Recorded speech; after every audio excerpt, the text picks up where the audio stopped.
Okay. I don't know how much of the outside noise you're going to hear.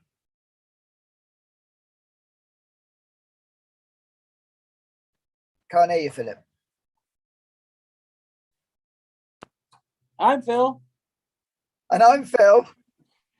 And this is an episode of the Phil and Phil Show. We have taken a 2-week hiatus while Phil hangs out in Festival Land in the UK.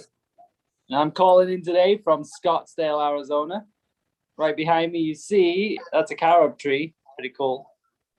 So, yeah. Yeah, that's really cool, Phil. So you brought that in, right? Straight up, carob tree. Can you tell us about the carob tree? Is it the same as our European brown carob pods, or is it like we had at the Tree of Life that was mesquite? That's mesquite. That's different. So there's mesquite trees around here, and then there's carob. It's carob is carob. It's got the big brown pods. So. Yeah. Oh, cool. So I am at a festival. It isn't a festival that we have chosen to come to, Phil, because it's actually called Medicine Festival. So it's actually really about ayahuasca, bodigo, frog medicine, toad medicine, marijuana. It's about dance. So you must be pretty high right now. You've like done all of these drugs and. No, I've done no. Do you know what? I went out one night, on the Friday night. I went out, and it's just like, oh my god, this is mad. So I went back to our little area where we were doing juices and smoothies and a few bits and pieces, a bit of cake and some salad. And I hung out there and had my own party until 2 o'clock in the morning. And people were coming to me, but it's really interesting because this isn't an event I'd have put myself at. Right. You know, it's medicine, so it's kind of all things medicine apart from food. Okay, which is the only medicine, really. Well, interestingly, Phil, do you think breath work is even more important than food? Yeah. And there's no real emphasis on breath work. You know, I was talking to a guy today, and you know, ultimately, we can take ourselves to any of these states with breath work. Right. Mm-hmm. And you know, the emphasis is on external drugs rather than actually, you know, clearing our internal, emotional, physical, spiritual blockages, of course, with breath. And as you blast through those blockages, of course, you get to go to all those magic places that people are using the drugs to go to. No one's talking about that. No one's talking about why we need to take drugs and we can't actually use our own receptors in the body to produce the chemicals. Right. And instead, we have to go outside of ourselves to physical medicine. Right. To remember who we are. Mm-hmm. And it's a crux. It really doesn't show you who you really are. It shows you a lucid state, which you might get insights into, but it's not really showing you who you are, and it's a temporary thing, you know. So yeah, I just had a chat with a lad that had done this. I can't remember what he said it was, but it was toad medicine, it was toad poison. And to get the same depths and clearing that he got on that, you'd have to do 7 ayahuasca ceremonies in the Peruvian jungle. What does that even mean? Exactly. Yeah. So he reckons he knew that all of his past lives and all the past trauma was affecting him. And he wanted to know how to get back in touch with his soul so he could clear all those contracts and find out who he actually was. Right. Okay. And this medicine, his experience was he actually went back to his highest self soul. Right. And was shown what was holding him back, you know, in different contracts and things. What do you think about that? Sorry? What do you think about that then? Well, why not? Because, you know, we can do that with our internal self. Mhm. And for some people, these medicines have been absolutely, completely transformational. You know, they've completely transformed how they interact with themselves, they see themselves, how they interact with the world. I guess, Phil, we've all got a gateway into higher consciousness. Right. And the thing I've been aware of over my 20 odd years of doing the raw food journey is some people can't access it through the food. They've just got too much trauma. Mhm. They've got too many emotions wrapped up in food and what it means and you know and how they consume the food. Right.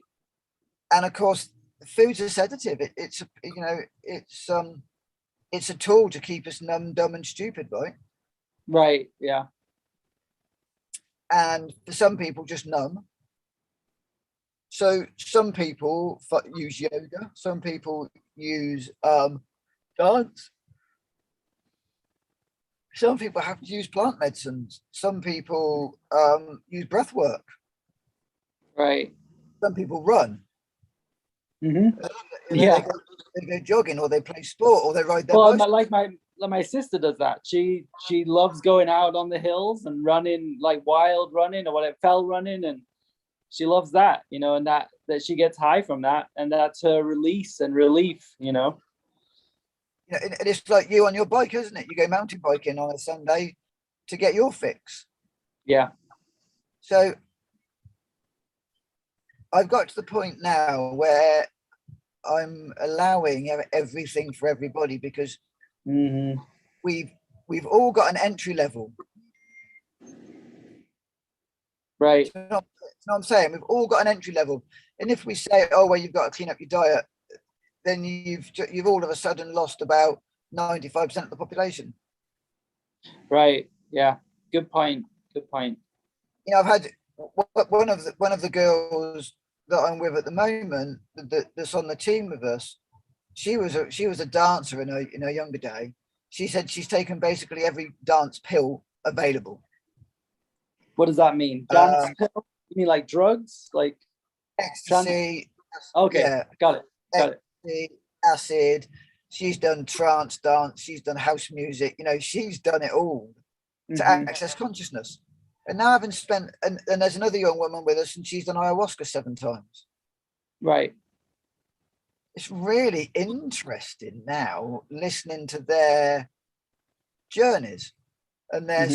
stories of how they've accessed consciousness and how they've woken up. And through that, it's led them to the raw food. Yeah. So for lots of people, raw food just is not an accessible thing because their consciousness is not there. Right. Right. And I think And then yeah, to and then the entry level to raw food is massive detox and feeling like crap sometimes for some people, and like, and it's not like you do it just once. It like might last for weeks, whereas like you do this drug and it's like gives you a deeper insight immediately, right? yeah, well, like you know, ayahuasca, you get a purge, and the purge can be anything from what I can get. I'm no expert on this. I haven't done it. Um, do you know, I haven't done it, and I was always quite judgmental about it all. But having hung out here for Right.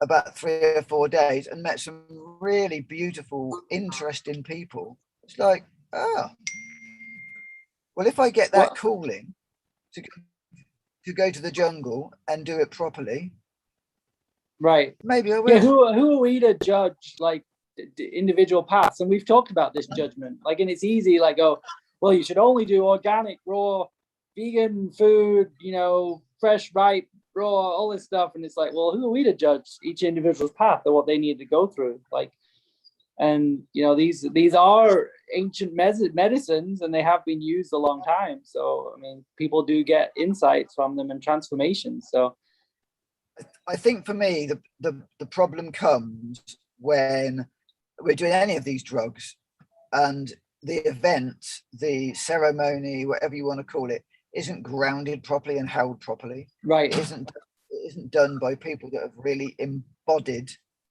it, and then people that are then opening them, because what happens any shamanic work is we're opening ourselves up to the invisible realms that we as kind of mere mortals, we just don't understand.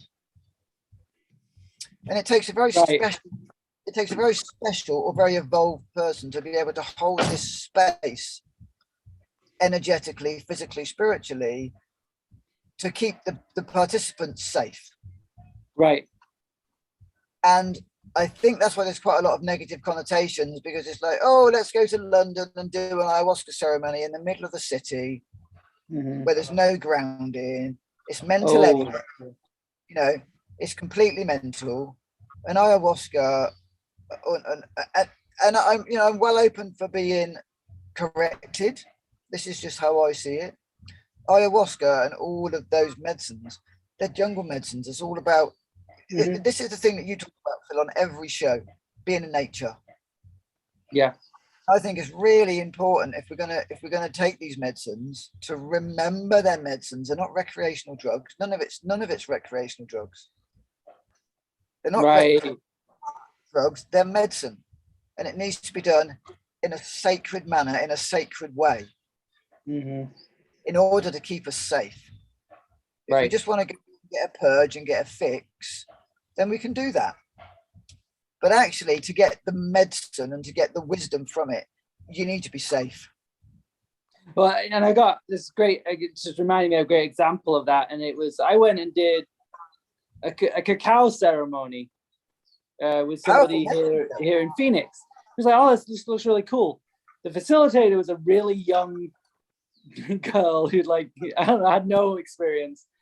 And Susan and I didn't have a good experience. It was like fun at the time, but then we felt like entities like took hold of us because this facilitator wasn't able to hold that type of energy. She didn't know what she was doing. She's like, oh, cool, I'm going to do this. And it seemed innocent enough. It's like, oh, just going to drink some chocolate and do some chanting. But because she wasn't experienced or grounded, you know, sweet lady. I mean, she had good intentions, but she wasn't necessarily grounded, or she'd probably learnt this ceremony from somebody on the internet or whatever, or maybe done it a couple of times and then thought, oh, I'm going to lead this. So it really brings me to the point of, like, the most important thing of the ceremony is not the drug, right? It's the ritual and the ceremony and the groundedness, which is what you've done many times with people. Well, you just take them out there and you'll sit by the fire and you just have some, you know, drink some water or juice or something, you know. So that ritual is the most important thing, the ritual and the intention, rather than the substance that's being consumed, you know. So this is a thought. Well, I think, yes. And I think to add to that, Phil, as well, what people are underestimating cacao. People are treating it like hot chocolate. People are treating it like it's fun, it's sexy, it's hot chocolate. But remember, cacao's medicine. Yeah. This is the thing. When you enter into sacred space, you're entering into contract with the hidden realms that we can't see. And if you know nothing about holding space, if you know nothing about the unseen realms and what's in there waiting to hijack your innocent little ceremony, and in there lays the problem. Right. And these people are doing it with good intentions and innocently and sweetly. But what they're not realizing is they're opening sacred space. Yeah. And sometimes yeah, exactly. Go ahead. And more now than ever in the environment that we're in, we have to hold. It's no good just opening sacred space. We have to hold. We have to really hold this sacred space. And that's something I'm really learning now coming to this medicine festival. It's been crazy, Phil. I was completely taken out yesterday.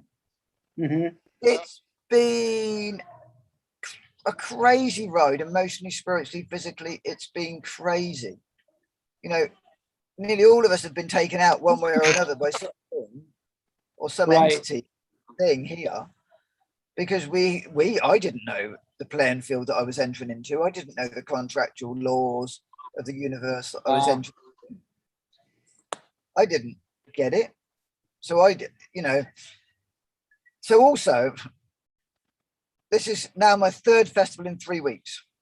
Right. Like I got into bed last night and I just did my little Instagram post and it was 5 minutes to 4. Oh God. And I got up this morning at 10 to 8. So when you're doing that stuff because you're serving the people, Mm-hmm. You get tired, and all your kind of protective mechanisms just go out the window, really. Right.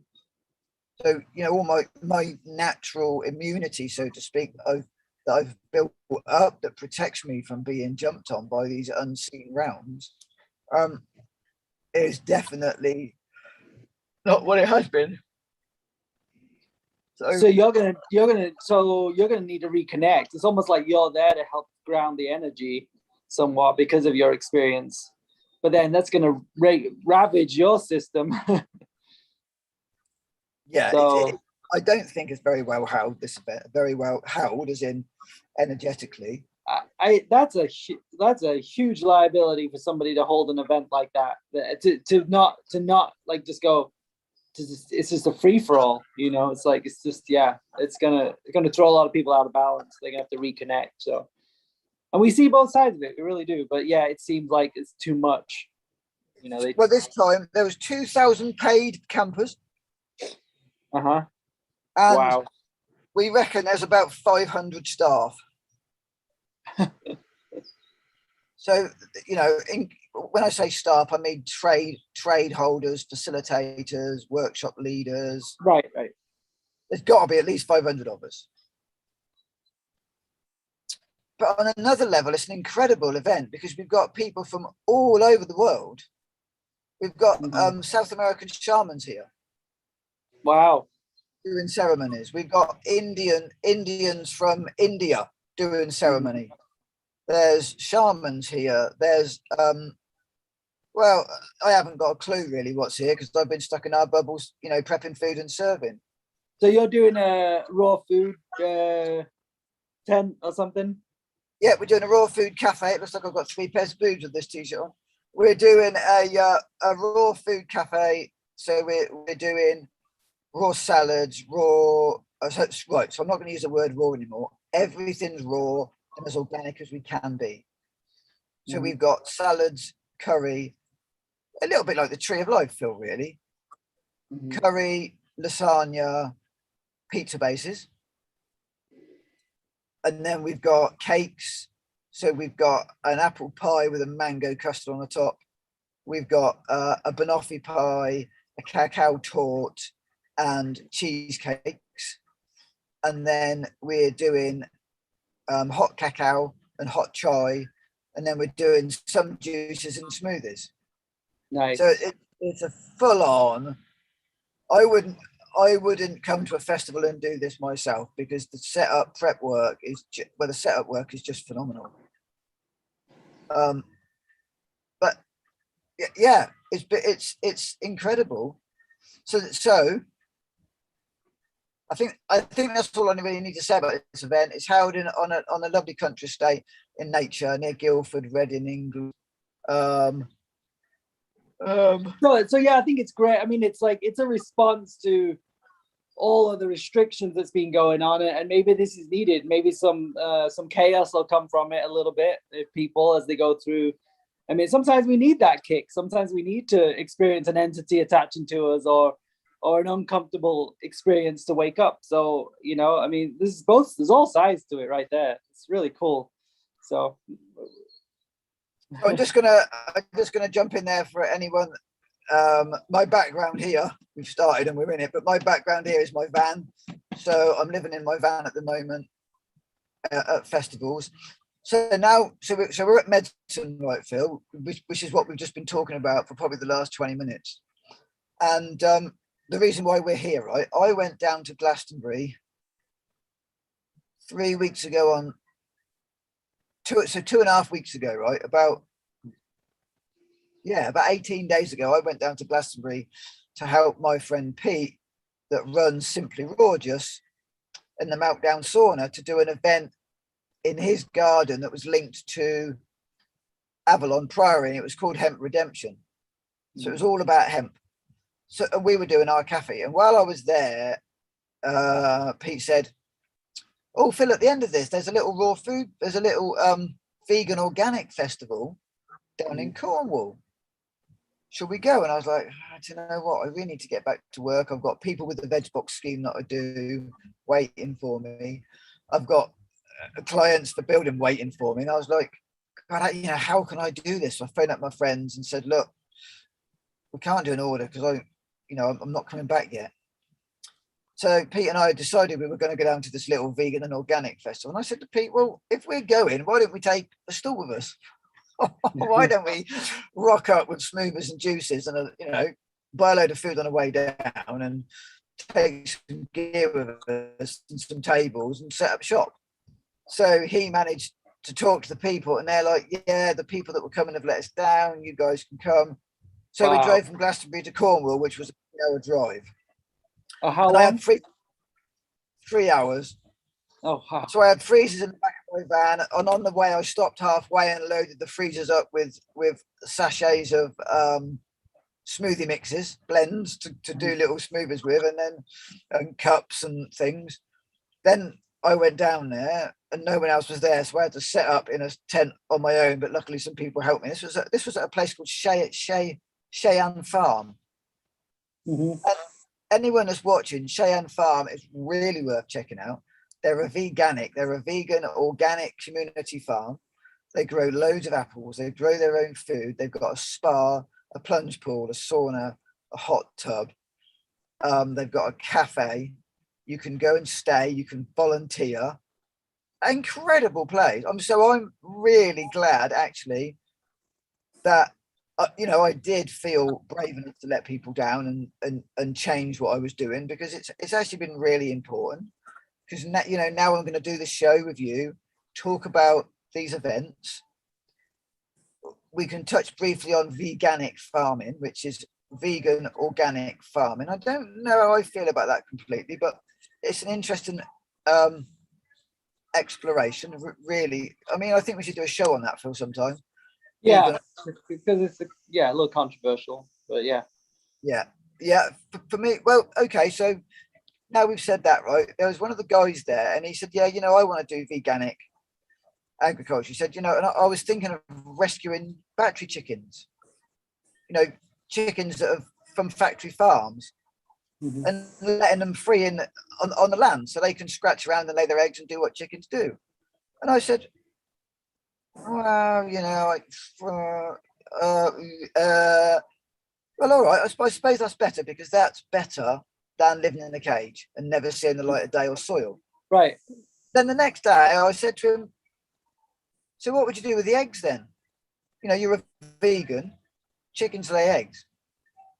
So what would you do with these rescued battery chickens' eggs? Because they're going to lay one every day."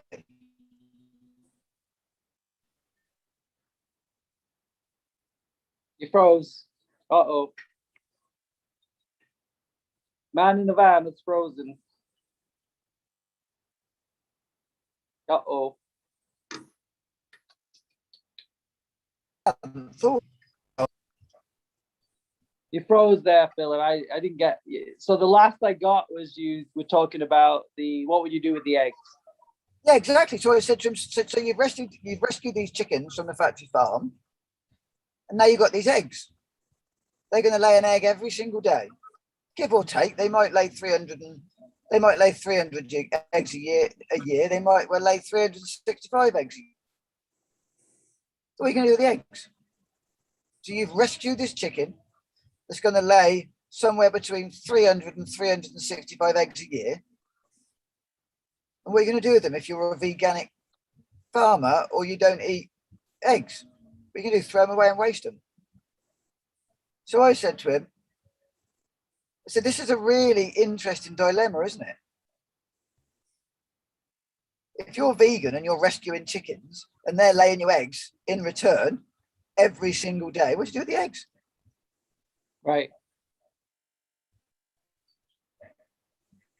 So now this is the real life conundrum, right? You're vegan, you're doing veganic farming. You've got a chicken that you've rescued, which because you saved it and gave it freedom, and it's got infertile eggs. But is it really vegan anymore? Because like the chicken's pooped on the ground. What does it even veganic mean?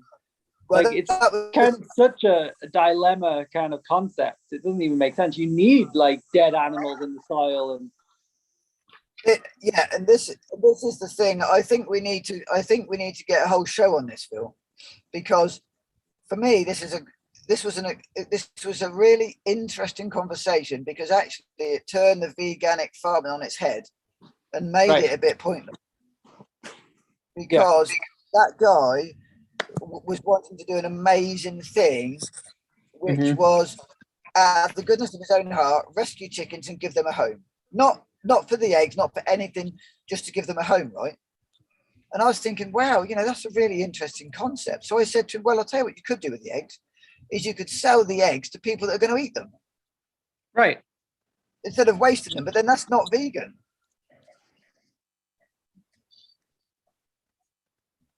And there lies a real life conundrum. And I love it because actually, I think that's what you've got to do. Well, sell them or give them away, right? I mean, well, you can if you sold the eggs, that means you can feed the chickens, and you can actually rescue more chickens and feed more chickens, and and use the money to buy an electric fence to protect them from the foxes. Do you know what I mean? So I think it's a really good. So as you sell the eggs, you get the eggs, you can then reinvest eggs in the chickens, to buy really good food. Oh, you're gone again. Yeah. So you can, I'm not, this isn't an answer. This is just a really interesting conversation that I had with a really interesting guy. Right. And it's like, so it doesn't work. So in the end, with veganic farming, you get rid of all the animals. Right. Which doesn't make, it's like, what, yeah. You're farming with no animals. Well, what about what are they putting on the soil? How are they creating compost? Well, just with vegetable compost, there's no animal poo, nothing's allowed on it. Right. So when I was, at this talk at the end, listening to this, and they said, we've got this magazine out, we're doing all this work, and maybe you lot can just subscribe and sign up to the magazine to support our work. And I was like, yep, fine, I'll do that. And I went away, and of course I started to reflect on the talk and everything. And I thought, well, actually, it doesn't make sense to me. Right, it doesn't. Because if you've got, let's say you've got a rescued chicken, a rescued cow, a rescued goat, a rescued sheep, a rescued turkey, a rescued ostrich, a rescued whatever. If you've rescued it from its death to keep it alive, you're no longer vegan. It's no longer a veganic farm, but you've saved an animal's life. So actually, a bit of animal poo is really natural. Yeah, of course.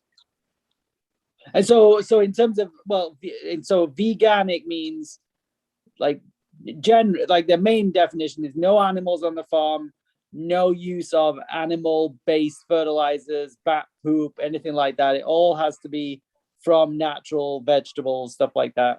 It's all got to be 100% plants and 100% animal-free. Except the soil that maybe from dead animals like years ago. Well, and the worms. Oh, and the worms, yeah. Shoot. What about the microorganisms and the centipedes and stuff? The slugs and snails and puppy dogs' tails. But this is where the whole vegan argument actually starts to fall apart, Phil. It's a ideology, right? That's gone there, and it's just like, and that like it never, like I never got it when I first heard the term veganic. I was like, huh, what? It's like, okay, and I'm not like I think like we definitely don't want to be bringing in poop from slaughterhouses and GMO animals and all antibiotic ridden animals, all that stuff. So for sure, no. But like bat poop, animal poop, like naturally occur, and it makes sense. That's what soil is. It's like it's the breakdown of animals, plants, microorganisms, the whole bit. I mean, if you've rescued animals and you're feeding them an organic plant-based diet and they're pooping in your garden, perfect, right? Yeah, it's gonna be good stuff right there. So the first festival was a hemp festival, and on that we then decided to go to this vegan organic one and have a little stall. Then we're at the vegan organic one, and people kept saying to us, "Oh, are you coming to Medicine at the weekend?" We were like, I was like, I don't know that I want to go to Medicine Festival. And then the two girls that were with us going, "Yeah, we want to go." And then I was like, "Well, I'll tell you what, if you go, I'll go." And then Pete said, "Oh, all right." Oh, so we all ended up going. You remember Pete, don't you, that you met? Yeah. So we all ended up, and Pete and I are like both going, "Man, we got a hold this energy," and I've been all over the place. Pete's quite amazing, actually. I've been all over the place with it all, feeling it all and getting spun out, and it's interesting. But yeah, Pete nor I would have. It's not one we'd have actually chose to come to, but we got invited. Yeah. Well, invited. We were suggested by. It's like, okay, and it's like, okay, I'm really judgmental around all this. I'm going to go because I'm totally judgmental around all that. It's really important when you're really judgmental about something. You got to be like, okay, what the hell's going on here? Why am I so judgmental about this? Like, what's going on? And you know what I think, Phil? Part of it is, for me, it's the drugs represent losing control. Oh, yeah. And I think I have a really massive fear of being out of control. Which I think a lot of people do. Like we all want to control our environment, our lives in whatever ways. We all do it differently. And it's just to feel, it's a certainty to feel safety. We've talked about this, whether it's somebody, I mean, I had a discussion and I got upset with somebody who like chooses to wear masks and stuff. And it's like, why am I getting so upset about this? If that's what it takes for them to feel certainty and security, okay, like I am judging them, and that's out of balance. Like I need to just figure out on my own shit. So one of the things I'm really hearing from this festival. I'm still here. So one of the things I'm really learning about what I've just been through over the last 3 weeks is my need for control, my need for certainty. So actually, maybe I need to go and do a medicine journey. Yeah. So I can experience all my judgment. I can experience all of my fear of being out of control. This is the last thing I thought I was going to do, and I certainly never thought I was going to get on a show and talk to you about it tonight. Right, of course. But it's really interesting, Phil. What the stuff that's coming up for me is this need for control, and the judgment was the fear of giving a plant medicine control over me. Right. And fear of being completely out of control. Right. Interesting. Yeah. And it's scary. So I did that unplanned journey with THC I told you about. And it's like, I didn't know what I was doing. I thought I was just taking them to nice, relaxing, little bit of THC. Are you still there, Phil? You're breaking up a little. Yeah. Okay. And I think my internet connection is unstable. Yeah. So yeah, interesting. I might have to hit something head on with what I don't want to do, because it's Phil, it's getting really talking to you now. I keep forgetting we're on, so it's really interesting because we're now, me and you are now managing to drop in.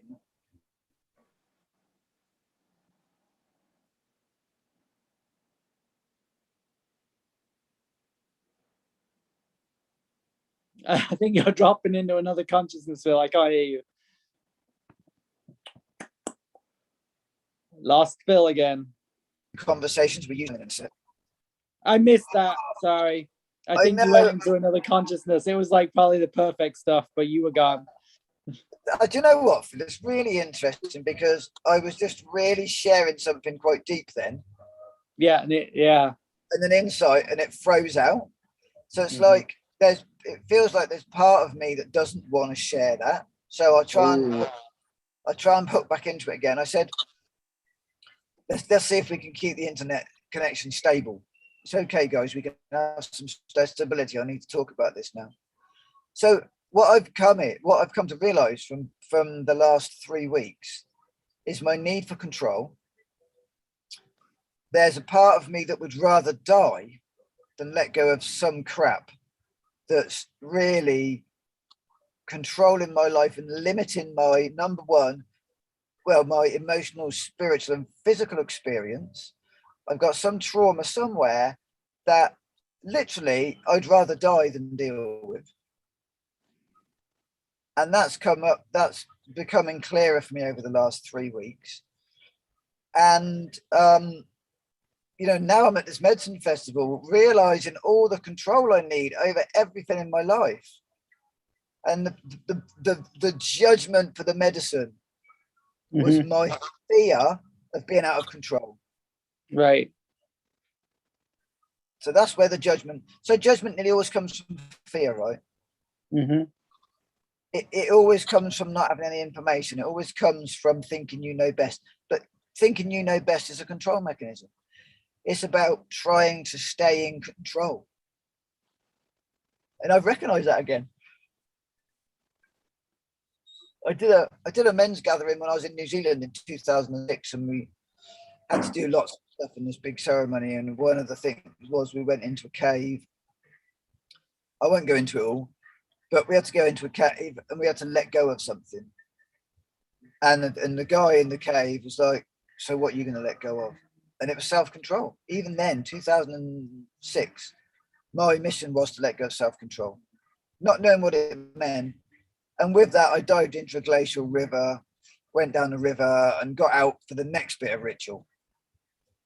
And that was really deep. And that really showed me self-control. And actually, I had another experience yesterday morning, which completely took me out. And actually, if you're suffering with the need for self-control, you're basically dying. That's what I've just realized is it's death. Because it's the ego that wants to be in control. The ego wants to keep actually, do you know what? I was going to say the ego wants to keep you safe, but the ego doesn't give a shit about you. I'm going to repeat that. The ego doesn't give a shit about you. The ego is only interested in protecting itself. Mm-hmm. So therefore, self-control isn't anything about our self-control like it sounds. It's actually ego controlling us to stay safe. Right. So but it has a lot of levels to that. We've given our power away to that ego. So because also, we think because it's easier, and it's like, oh yeah, well the ego is controlling it all. It's like but it's like it's a false sense of security. Yes. So let's just look at ego in a minute, right? Because in the new spiritual world, all ego is bad, right? Mm-hmm. All they're full of ego. All they've got so much ego. All ego this, ego that, ego the other. But what we've got to remember is there's two egos, right? There's like the true ego, which is the one that gets you up in the morning. It's the one that makes you, like you feel, you do the best job you possibly can. That's ego. You keep all your co-workers safe and happy at work. That's ego. You want to make the best cake ever. That's ego. You want to have the best day ever. That's ego. But that's like the functional ego that gets you basically out of the house in the morning to work on time. Then we got the dysfunctional ego that's all about, hey, look at me, I'm amazing. Hey, look at me, I'm in control. Hey, look at me, I'm fab. Hey, look, I'm pretty, I'm great. All that negative talk is the negative ego. And all the negative ego wants to do is keep itself safe. Mm. And in order to keep itself safe, it has to basically kill you. Right. So, and when I say kill you, I don't mean actually dead. I just mean dead. Right. Yeah, Not- yeah. You're not not dead. living. You're not living at all. You're just this mental construct that's not even living. Whereas, a healthy relationship with the ego is it's just full expression, dancing in the divine play, as opposed to that ego is in full control. Like, it's really great. It's great. I love that. Like, look at me. Like, what is this? The selfie generation that we're in. It's like, look at me. I'm gonna do a video. Look at me. Yeah. So yeah, so it's just I've had a real journey this last 2 or 3 weeks. It's been really amazingly heart rendering in an open good way, and heart rendering in a really painful way. Paralyzing and actually, I did a shamanic ritual years ago. All about death of the ego, but I didn't really get it. And this actually self-control is massive. It's massive. And for me, it is massive. So as much as I don't want to do some of this stuff, I think I'm going to have to do some. Well, just wait a minute. So let's just go back a step. Let's go back 3 or 4 weeks ago. Did you manifest this experience? Did you create this experience in some way? Or did part of you create this experience so you would go through this? Has this been a shamanic ritual psychedelic experience over the past 3 weeks for you? Yeah, have you already done it? No. Okay. No, the parts of me have died and been reborn without a doubt. Right. But I can so see this control, and it's so big, and it's so powerful, and it feels like it's got a real hold on me. And it's like, how do we actually get to that? How do we actually really face? And one of the, a mate of mine, when I was first doing all this stuff back in 2003, said, "Oh yeah, but it doesn't need to be like that anymore, Phil. It should be easy." And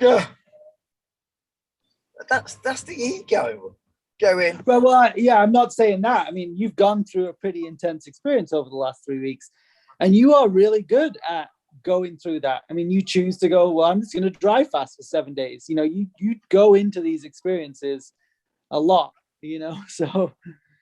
That's true. That's within the last 2 months. Like, and if anyone else looked at you and go, wow, Phil thinks he's got all this self-control, and like me, it's like, well, no, like maybe this is stroking your ego, but as I see you, as I observe you, you're a pretty amazing guy, and you go with that flow, and you do follow your heart, and you go with it, so I think it's beautiful. So yeah, but now I've got to go where I don't want to go, right? Oh, so I get that. So there's a block there that you've been holding back on, and you so you're setting the intention to release that and walk through that, whatever it takes. Maybe that's a psychedelic, or maybe it's something else. I don't know. So, but you and that's what I'm going to find. Right. I was just doing, the other day when I was down in Cornwall at this little festival, I did ecstatic dance for 6 hours in a 26-hour period. Wow. So I danced for 2 hours, went to bed. I danced for 2 hours from 10:30 to 12:30, went to bed about 2:00, got up. Then I think 11 o'clock we did ecstatic dance from 11 till 1. Then that night we danced from 10:30 to 12:30 again. Mm-hmm. So in a 26-hour period, I did 6 hours of ecstatic dance. Wow. Whilst about 3 or 4 of those was behind the bar serving juices and smoothies. So you're dancing while preparing food. That's I was cool. dancing behind the bar, and it was with headphones on. It's a really cool thing. So yeah, it's just taken me to really uncomfortable bloody places, and to things I really don't want to do. But I've done things I don't want to do before in the past, and I think for me to really get the growth that I'm looking for, I'm going to have to do something really uncomfortable that I don't want to do. isn't that your Phil's life, doing things really uncomfortable? You're like, I'm gonna do a dry fast for 7 days. I'm gonna fast for 40 days. Like, you're pretty good at that. Yeah, but that's easy though. There's no fear in It's there. so for me. funny. You're like, that's easy. It's like a 7-day dry fast. That's easy. Well, I did. To be fair, I stopped on the 6th day, but it wasn't that. It wasn't. He's like, you're discounting yourself, buddy. Come on. It wasn't that. It's not as hard as everyone thinks. Right. Well, I get that. It's not as hard as I thought it was. Mm-hmm. Charlie said, I was checking YouTube to see if anyone. Sorry, just. So yes, it's fascinating. But I know when I was doing my shamanic work and I did fire walks and all that kind of jazz, that was because I was scared of it. Right. And then back in 2001, I think it was, I was doing indoor rock climbing up a high wall. Mm-hmm. And oh, excuse me, I only had 4 hours sleep today, so I'm a little bit. So and I got to the top at 44 feet, Mm-hmm. and I looked down and went, I'm going to do tree surgery. Because I was scared of heights and scared of chainsaws. So what better thing to do than go and be a tree surgeon? Wow. So I trained to be a tree surgeon and did that for a little while.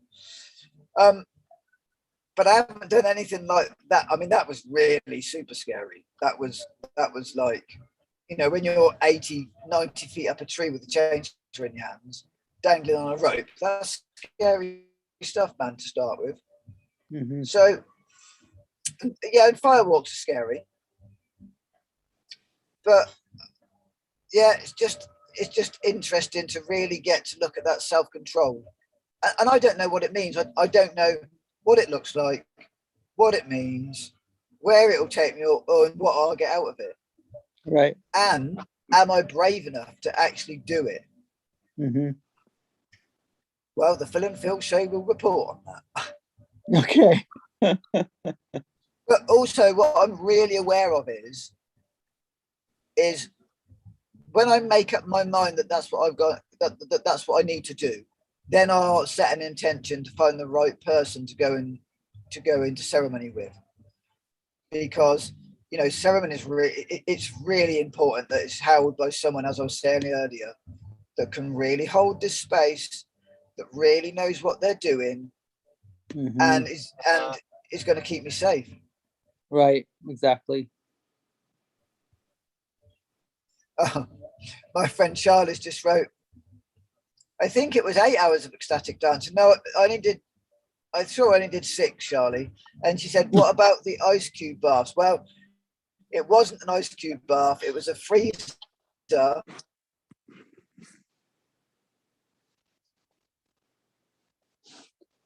You're broken up for a sec. It was frozen, and we had to get that. We actually went into a sauna that was so hot it made your ears melt. So yeah, I missed that. You broke. So you said ice cube something. Charlie said, "What about the ice cube baths?" And I said it wasn't ice cubes. It was actually a freezer that had been left in the garden and turned on for 4 hours every day. And we had to get an axe and actually smash the top of the ice with an axe to get in it. So yeah, it wasn't an ice cube bath. You don't actually do anything that takes you out of your comfort zone or uncomfortable or anything like that, do you? Really? Well, yeah. I'm having fun. I'm messing with you, buddy. And it's like and I love it. Like, you're always going deeper. You're always like, I want to go deeper. Like, take me deeper. What do I need to do? Well, I'm like, I'll do it. I'll do whatever it takes. It's like, it's beautiful. But the thing is, I recognize I've got a block, right? And my friend Philip Weeks said to me one day in a session, he said, Phil, what was the day you chose to die? Do you know that's a shamanic question that actually is relevant to all of us at all age. It doesn't matter how old we are, whether we're 5 or 105. Shamanically, the question is, what was the day that you chose to die? That's fascinating. Yeah. And this is the ego. When did the ego go I'm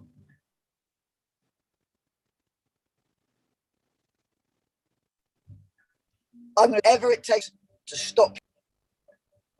I'm not sure. Oh, you're back again now. Did you hear that, Phil, about the ego doing whatever it's going to take to keep you safe? Okay, so you have an experience, right? The ego goes, I'm going to do whatever it takes to keep you safe. I'm going to, so it like bullshits you into, I'm going to keep you safe. My job is, and on a level, the ego's job is to keep you safe, right? So at that moment in time, that ego's decision kept you safe. Mm-hmm. After that moment in time, you're dying. Right. Because you're on hyper alert in case it ever happens again. You're always doing everything so you don't experience those feelings again. So you're dying. I love this. He's still there.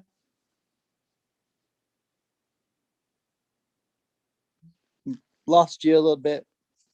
Just gonna wait till you come back.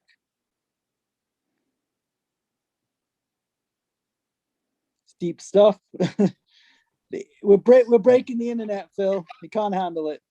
Well, I'll tell you what's really interesting. Whenever I get into those deep segments, the internet goes. Have you noticed that? Yeah. Uh-huh. So what I was saying was that the ego makes a decision to keep you safe no matter what. Right. And actually, the ego's keeping itself. It doesn't give a shit about you. It's a bit like the NHS. They don't give a shit about you. They're just going to manage your disease. They're just going to pretend that it's all about we're keeping you safe. But they're not. They're killing us. It's the same bloody thing. Right. So the ego, well, you know, do you know what's really interesting, right? We might go blank in a minute, and if we do, that's happy days anyway. So what we do is we make a decision, shamanically, we make a decision to kill ourselves that day that we chose to die for whatever reason, because we could not handle the feelings that came up. And whether those feelings that came up were true in that moment, or whether it's a past life thing, whether it's a karmic thing, whether it's a hereditary familial line, whatever it is, our ego's gone, right, I don't want to feel that ever again. I'm going to keep you safe. And that is the moment that you start to die. Exactly. And the analogy is like die or go to sleep, or basically just stop living. And whatever it is, like trauma, bad experience, all those things is what shuts it down. Like it's just too much to handle. And then we give over power to that fake ego, that controlling ego, and just go, I can't do this. It's too much. Please handle it for me. And that's really the point. Yeah. So what we do, Phil, is we step into what the shamans call the realm of the living dead. Mm-hmm. So we're dead but alive. Right. So we're literally managing the trauma on a moment-to-moment basis to keep us safe so we don't feel it again. And that's all our medical profession are doing, is managing the symptoms of trauma. Mm-hmm. And I've never looked at it like that before, because if you're really sick, they can chop bits out, they can sew bits on, they can do amazing stuff, but they have got no clue at all what to do in the interim time from being well to sick. Mm-hmm. I know from my own experience, unless you're absolutely near enough dead, they can't help you. Right. And then they're absolutely brilliant. If you've noticed, mm-hmm. They're brilliant, but they can't actually they can't help you with your health. Right. They can just help you with your ego dying. So isn't it interesting that they are the outward manifestation of the inner ego, right? The inner ego is, I will keep you safe no matter what, so you don't have to deal with the trauma. And the medical profession says, you know what, I'm going to keep you safe no matter what, so you don't have to deal with the trauma. Oh my God, I'm just thinking, like, the analogy there is like when they put somebody into an induced coma. Just like, we're going to completely put you to sleep. And we'll keep you alive. We'll feed you all these fluids, and it's just like, you'll be alive, but, you'll actually be totally gone, like totally asleep. Yeah. So fascinating, isn't it? So all of that from Yeah. the festival, I had so I got a bad back. I've got to get a new bed in my van. My back's really sore. So I've had all this judgment around this thing that was clearly pressing my buttons because I was afraid to lose. I was afraid, and I recognise this, afraid to be out of control. Mm-hmm. So I reckon that's exactly the place I need to go to. Yeah. Yep, exactly. Go with it.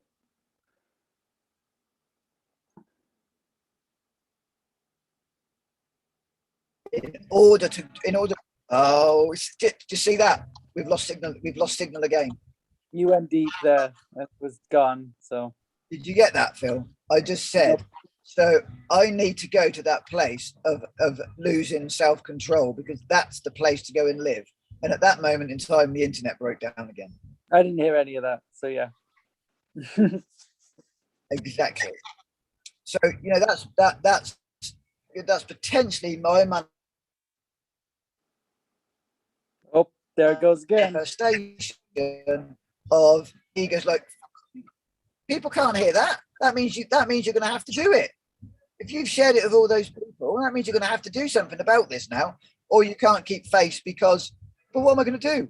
Oh my God. And that's the story, right? Mm-hmm. So what an epic time I've had of growth and I didn't even realize it until I started talking to you. I never thought I was going to get on the show and start talking about the ego and death of the ego and self-control. I had no idea. Right. So can you hear the festival, Phil? I heard some noises. Not right now. Yeah, the festival is starting to kick off now. It'll just get louder and louder and louder as the night goes on.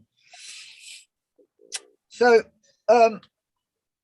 death of the ego, so the ego's there, it's doing its job really, really well, which to keep us safe so we don't experience that, whatever it was, again. And actually feeling that thing again is exactly what we need to do so we can actually live and not just, it's so many of us, including myself, we're living in our heads. The only feeling we get really is the feel I've realized again over this last 3 weeks is the feeling of my sixth sense. I feel so much, but that's not my feelings. It's not, I don't feel the music in my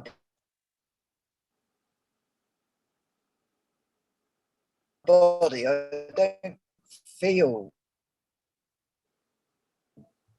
somebody else's.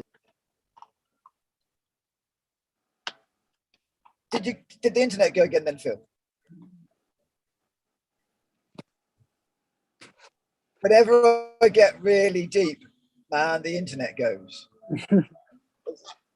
It's really interesting, Phil. And I can't remember what I just said because it's kind of like I was just channeling that. Yeah. Did you hear the bit I was saying about feeling?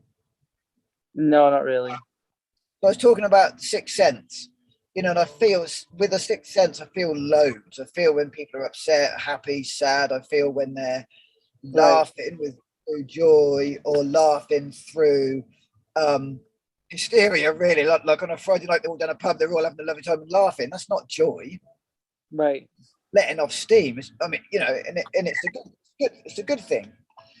But I don't experience it as joy. It's like, oh my God, there's all this frenetic energy. It's all hectic. And I feel that. But I don't actually feel the dance in my body. I don't actually feel the music that's driving my body. Right. And talking to the girls that have done the drugs in their youth, it's like, well, don't you feel that?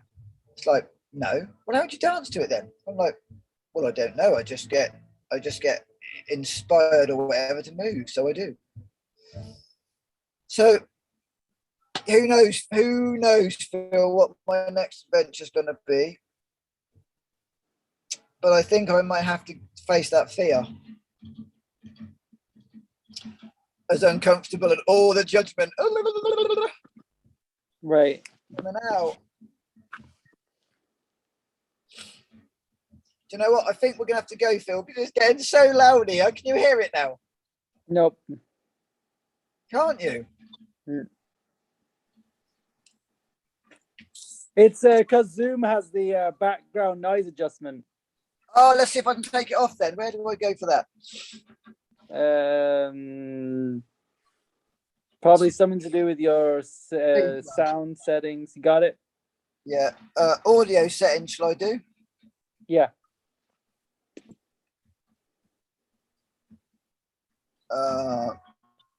Where do you reckon I need to go to, Phil? Well, it's something to with Oh, audio. suppress background noise. I've got it. How do I? What one should I press to let it all in then?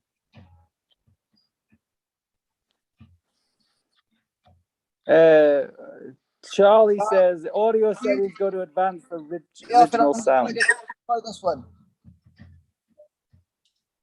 Can you hear any of that now? A little bit.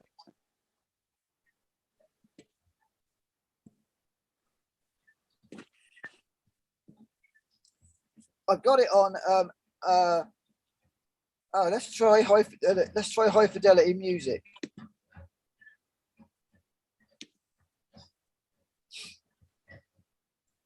Yeah, it's in the background, Jen.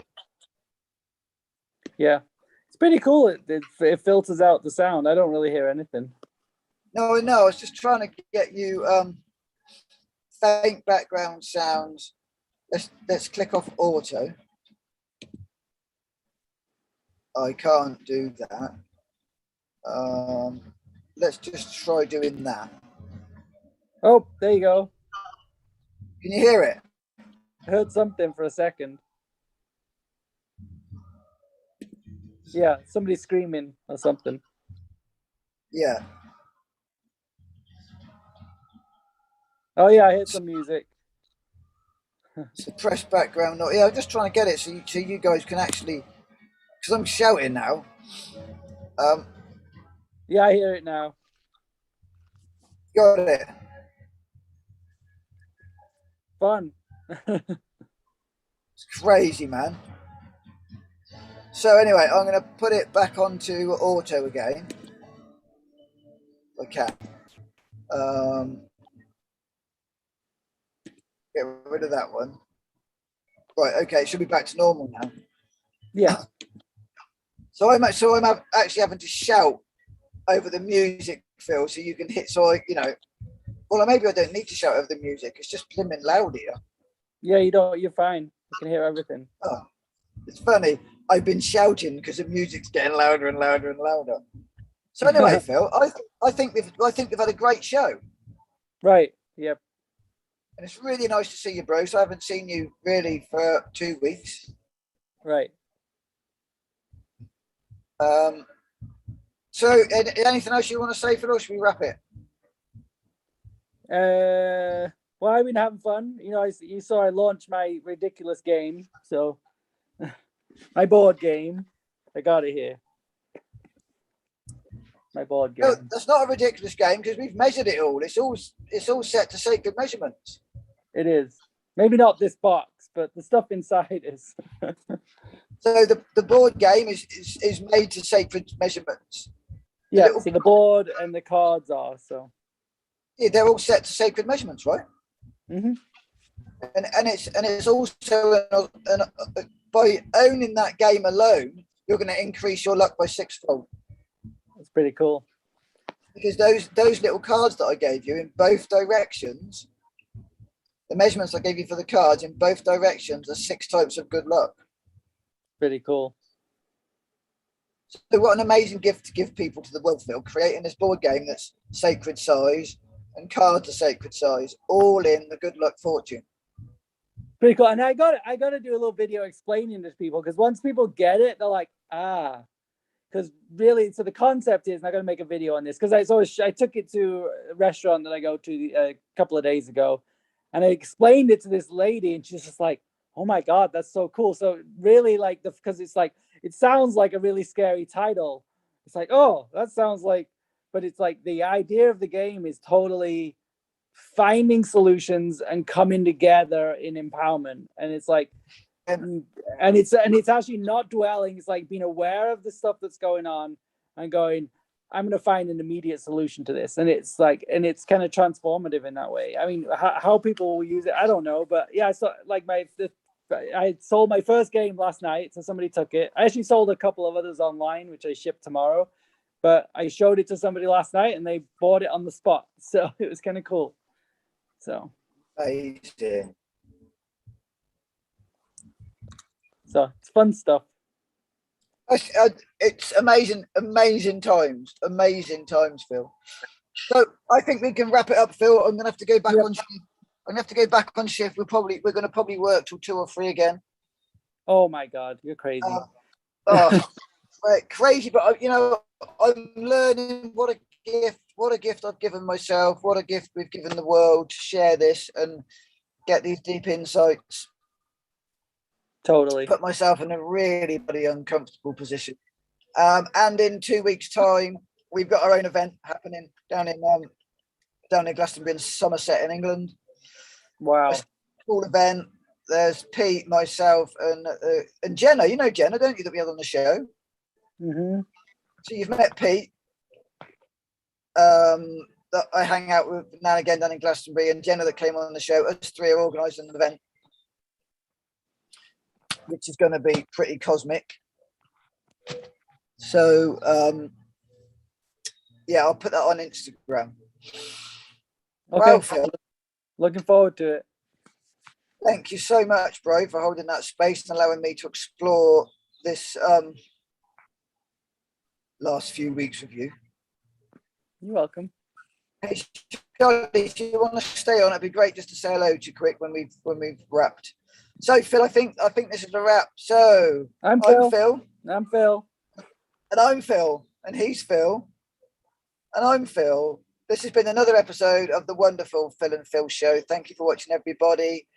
We really appreciate you all. We love you dearly. And, you know, it's really great because we're showing up for us, for you, for ourselves, for the planet. We're showing up. We're being uncomfortable. We're putting ourselves in these places where we can really see who we are and who we're not. And yeah, loving it. It's brilliant. So if you'd like to donate, go to our website. There's a place on there where you can donate to us. Donate as much as you like. We'd be grateful for anything so we can carry on with this amazing work that we're doing our best to bring to the world. Anyone thinks there's someone great that we should bring on an interview, someone on plant medicine or veganic farming or organic farming or biodynamic farming, let's bring it all on. Let's have the whole lot coming on here. You know, let's make this a platform to really explore consciousness, even when it's uncomfortable and we don't want to look at it. Let's do it. So this is the Phil and Phil Show. Thanks for watching, guys. We love you all.